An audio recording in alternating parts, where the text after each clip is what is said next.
Down test on this 89 4Runner with the 3VZE 3.0 engine in it. I think I got a blown head gasket. In fact, I know I do.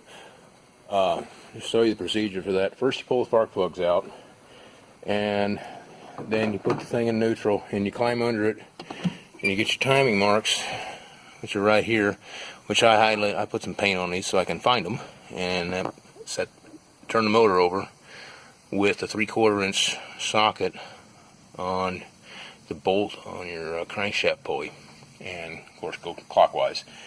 Firing order on this motor is 1, 2, 3, 4, 5, 6, and the cylinder layout is left. Let's see, passenger side's 1, driver side 2, 3, 4, 5, 6.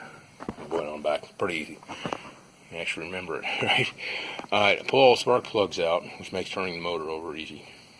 And then once you get the engine locked in the right position, set the parking brake before you do this, and then lock it in high gear. And with that timing mark there, you're going to be at either top dead center on number 1 or number 4. I've been doing these already, so I happen to know I'm on number 4 now. Yeah, and then you just will turn it a third of a turn every time. Don't stand in front of the engine when you do that, or in front of the vehicle when you do this, in case it does lunge forward on you for some reason. And you crank it up to 100, and you go, where are we leaking? This again is the rings. The PCV, the crankcase ventilation here. I can hear it. There. Sometimes you can, if it's the exhaust or intake manifold or valves leaking, you'll be able to hear those too. This one's leaking out of rings on every cylinder except for number 5, which has got a blown head, because of the blown head gasket. You can hear it. You put your ear down to cool the radiator, and I can hear it coming in here. If I got the coolant out of it, otherwise I'd be able to. It was bubbling out. So, alright, but anyhow, that's how you do it. Just go around and look for leaks. This one's at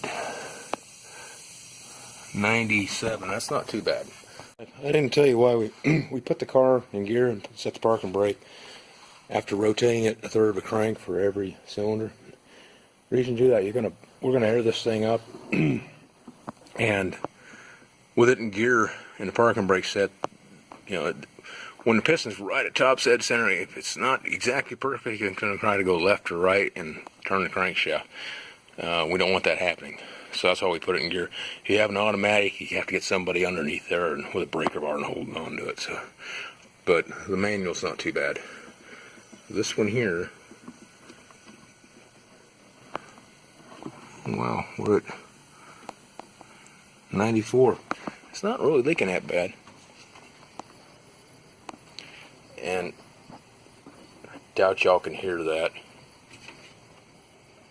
But okay, let me do that. Listen. Yeah, see how that air pressure built up? Oops. There goes my compressor. Hold on. Watch this. All that pressure built up in there. Here's all 6 cylinders, what we got going on. 90% or better, or 10% or less leak down into the crankcase on 5 of them, but this one here is the problem. It's the coolant's leaking. The problem is almost certainly the rings, and that's not that bad for 250,000 miles. But that coolant leaking, that leaking into the cooling system, got a blown head gasket, and this motor is just tired. I'm just going to go ahead and swap her out for a rebuild. So there's $2,000. I'll take you all along on that.